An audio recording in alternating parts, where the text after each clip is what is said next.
3 hours later, he found himself on the top of a mountain so high that the sky seemed almost black. In front of him, a long flat rock hung over a precipice, and at the end 2 wild goats stood gazing down into the abyss.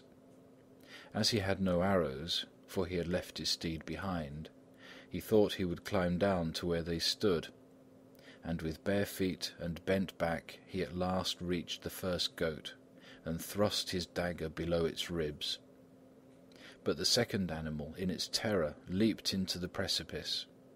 Julian threw himself forward to strike it, but his right foot slipped and he fell, face downward and with outstretched arms, over the body of the first goat. After he returned to the plains, he followed a stream bordered by willows.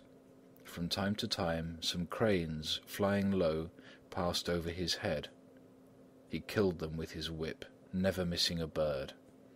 He beheld in the distance the gleam of a lake which appeared to be of lead, and in the middle of it was an animal he had never seen before, a beaver with a black muzzle. Notwithstanding the distance that separated them, an arrow ended its life, and Julian only regretted that he was not able to carry the skin home with him. Then he entered an avenue of tall trees, the tops of which formed a triumphal arch to the entrance of a forest. A deer sprang out of a thicket, and a badger crawled out of its hole. A stag appeared in the road, and a peacock spread its fan-shaped tail in the grass. And after he had slain them all, other deer, other stags, other badgers, other peacocks and jays, blackbirds, foxes, porcupines, polecats and lynxes appeared. In fact, a host of beasts that grew more and more numerous with every step he took. Trembling, and with a look of appeal in their eyes, they gathered around Julian. But he did not stop slaying them, and so intent was he on stretching his bow, drawing his sword, and whipping out his knife, that he had little thought for aught else.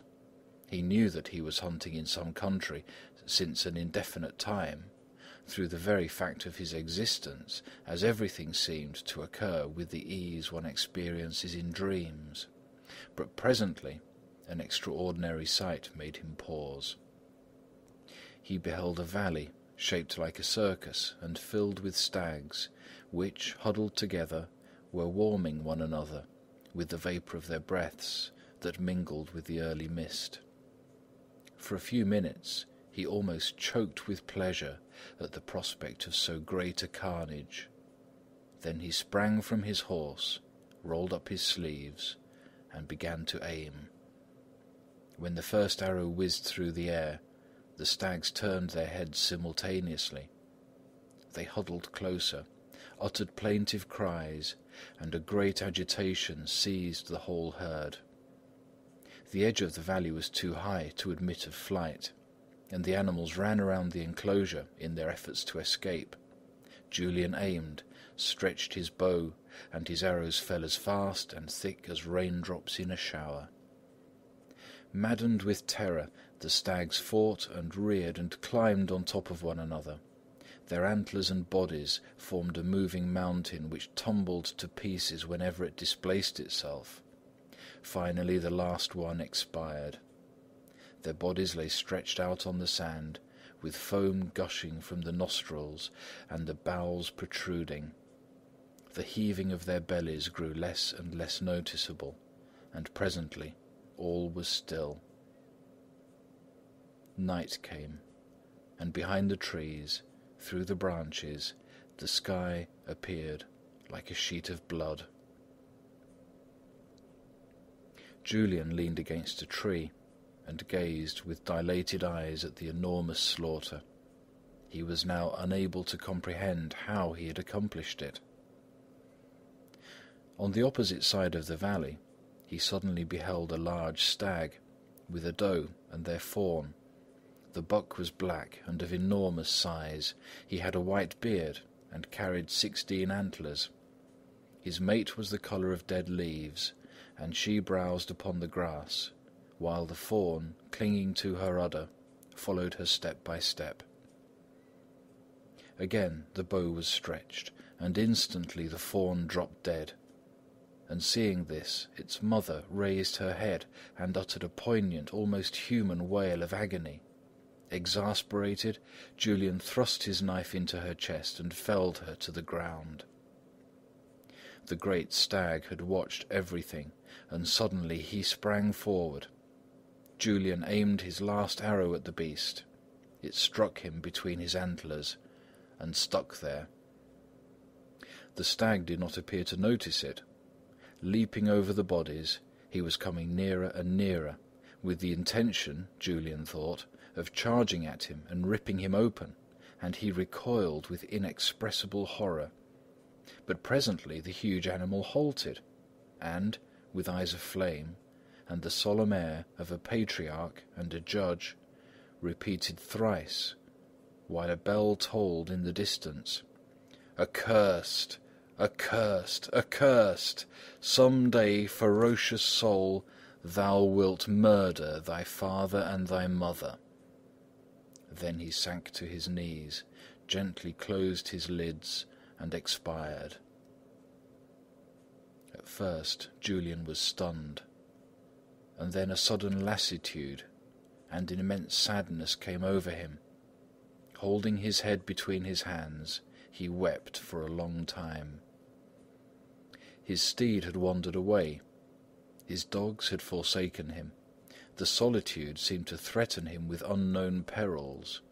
Impelled by a sense of sickening terror, he ran across the fields, and choosing a path at random, found himself almost immediately at the gates of the castle. That night he could not rest, for by the flickering light of the hanging lamp he beheld again the huge black stag. He fought against the obsession of the prediction, and kept repeating, "No, no, I cannot slay them."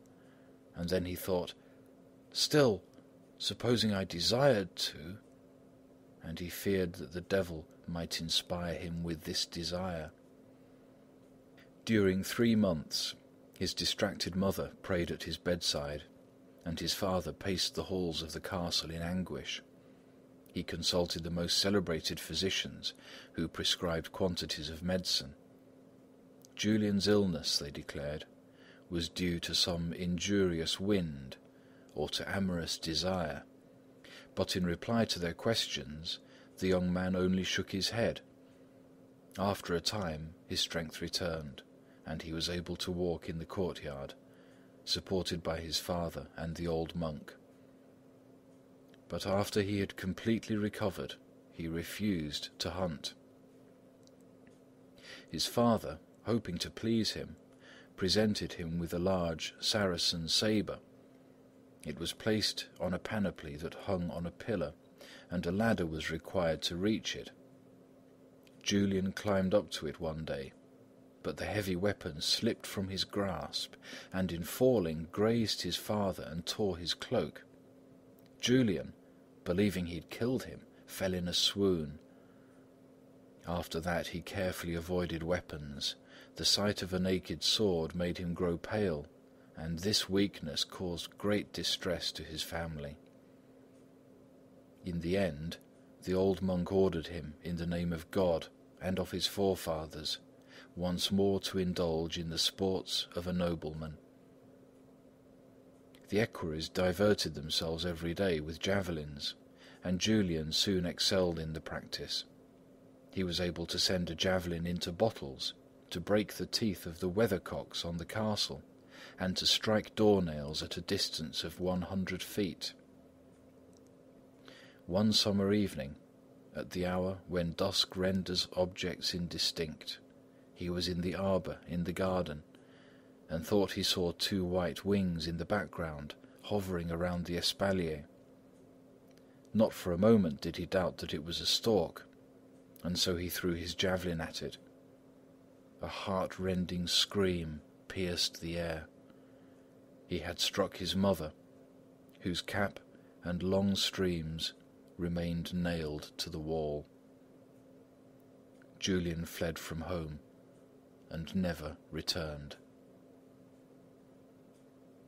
End of chapter 1.